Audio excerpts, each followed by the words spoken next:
नाज़रीन, Husaini welfare foundation और हुसैनी दस्तरखान पारा मोहतरम साजिद हुसैन सोलंकी सदर हुसैनी वेलफेयर फाउंडेशन के सालाना बजट पेश किया वियो आहे ऐं गॾिजाणीअ में मुख़्तलिफ़ शोबा जात जे वाद जो पिणु ऐलान कियो वियो।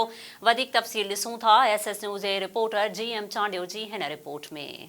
जी बिल्कुल, हुसैनी वेलफेयर फाउंडेशन और हुसैनी दस्तरखान पारा साजिद हुसैन सोलंकी की सदारत हेठ सालाना बजट पेश किया है। मुख़्तलिफ़ शोबा जात जो ऐलान किया है। इन हवाले से अचो तो इतने मौजूद अगवान से ॻाल्हि ॿोल कयूं तो उन्हनि जो छा चवणु आहे। असांजी इहा मीटिंग हुई जेका हर महीने असां मीटिंग कंदा आहियूं, उनजो प्रोग्राम हुयो अॼु।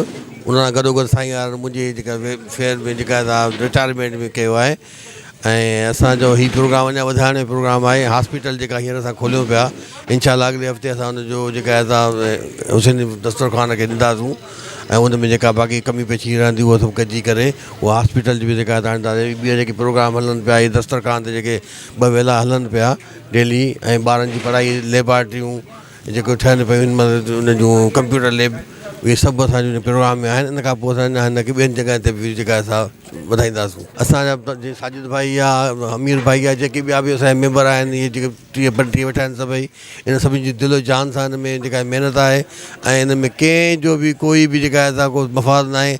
हणूं वणूं सभई मदद कंदा। ॿिया जेका माण्हू जेके अलाह जे राह में अची ॾियनि पिया, उहे बि मदद कनि पिया ऐं असांजो हिनखे अञा बि वधाइण जो प्रोग्राम आहे, त मुस्तक़िल वधाइण जो प्रोग्राम आहे इंशाअल्लाह। ही अलाह जे नाले जी शइ आहे, हिनखे रब हलाइण वारो आहे। तव्हां असांजी ताक़त न आहे असां हिनखे हलायूं। उन खां पोइ हुसैनी दस्तरखान जा ॿिया कम जंहिंमें एजुकेशन बि आहे, जेके छोकिरियूं ग़रीब आहिनि उन्हनि जी शादी बि आहे। वाइट कॉलर जेको कंहिंखां घुरी नथो सघे, कंहिंखे चई नथो सघे, उनजे लाइ राशन जो प्रोग्राम बि आहे। उन खां पोइ हुसैनी दस्तरखान जी ॿी तरक़ी जेका हुसैनी स्टडी क्लब में जेको कंप्यूटर लैब खोली वई आहे, जेका अनकरीब जेको इफ़्तिताह थींदो, या हुसैनी दस्तरखान में सभिनी दोस्तनि भाइरनि जी महिरबानी आहे जेको हुसैनी दस्तरखान तरक़ीअ तरफ़ हली रहियो आहे। ॿियो साईं जेको ऐलान कयो आहे हॉस्पिटल, इहो वॾो क़दम आहे, तमामु सुठो क़दम आहे। जेके ग़रीब जेके नथा पहुची सघनि, नथा फीसूं ॾेई सघनि, नथा दवा वठी सघनि, उन्हनि जे लाइ वॾे वॾो सहारो आहे। ॾिसो, चैरिटी जो कमु तमामु वॾो आहे ऐं as a human being Husaini Foundation जीअं कमु करे पियो आहे। सम्झां थो हिन में इलाही प्रोजेक्ट, इलाही सेक्शन्स आहिनि हिननि जा।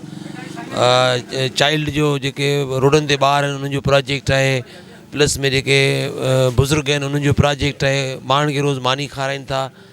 त इहे ओवरऑल शयूं तव्हां ॾिसो, एज़ ए ह्यूमन बीइंग इंसानी बुनियादनि ते तमामु वॾो हिकिड़ो कंट्रीब्यूशन आहे।